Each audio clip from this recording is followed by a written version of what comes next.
For today's video guys, magluluto tayo ng tortillas roast de betute kokak. O sa Kapampangan ay betuteng tuga. Tara, let's go!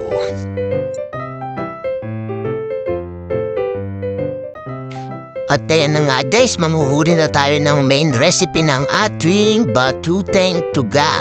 Alam niyo ba guys na inaral kong mabuti ang pagbibingwit ng palaka? Alam niyo bang nag-aral pa ako sa UK para lamang mamaster ito? At ayan, kitang-kita naman no? Pungkol-pungkol na palaka ang nahuli natin kagad. Hindi na pala natin pinakita guys kung paano balatan yung palaka dahil kalunos-lunos na nangyari sa kanila. Buhay pa binabalatan na. Naawa nga ako kaya mamaya kakainin ko sila. At ayan, sinimulan ng paliguan yung mga palakang hinubad. Nga pala guys, big shoutout kay Jeremy Kison. Kasama ko yan nung bata pa ako namimingwit ng palaka. Panahong tirador pa yung kwintas ko.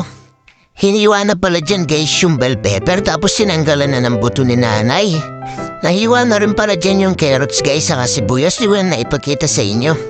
At ayan, may talent nga pala si nanay. Alam niyo bang di nakatingin yan? Nanonood ng teleserye. Pinapanood niyo rin ba guys yung magpakailanman sa tanghali? Yung si Annalyn, yun walang katapusang Annalyn. Bata pa ako, pinapanood ko na yun. Hanggang ngayon, di pa natatapos. At ayan, minekos-mekos na ni nanay. Nilalagyan na niya ng palaka sa loob yung palaman. Ano daw? Ewan, basta alam ko, pogi ako.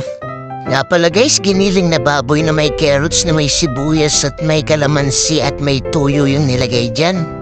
Siyempre, huwag kakalimutan yung paminta, pampaparas. Ayan o, pinlex-pex pa nga ni nanay. Tignan niyo yung palaka, walang taba, puro muscle, no? Ganyan kaya katawan mo. Payag ka, ako hindi At ayan, tapos nang lagyan ng palaman, yung tortillas roast de betute kokak.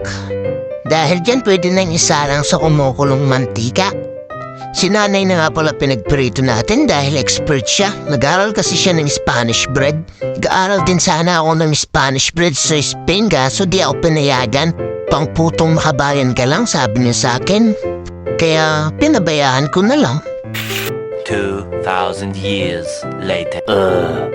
At ayun, after 2,000 years ibibiling na natin. Kung di nyo pala alam guys yung ibibiling, Google nyo na lang. Hanapin nyo sa Google Map.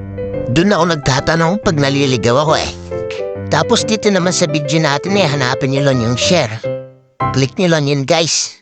Para naman dumami yung viewers natin guys. At ayan, sulog na yung palaka. Luto na pala. Nag-adobo rin pala ako dyan guys. Di ko na pinakita. Masyado na mahaba video At ayan, sinimulan na namin lantakan yung mga palakan na huli namin at naluto. Sarap ng kain ko dyan guys. So ang bilis, parang naka-fast forward.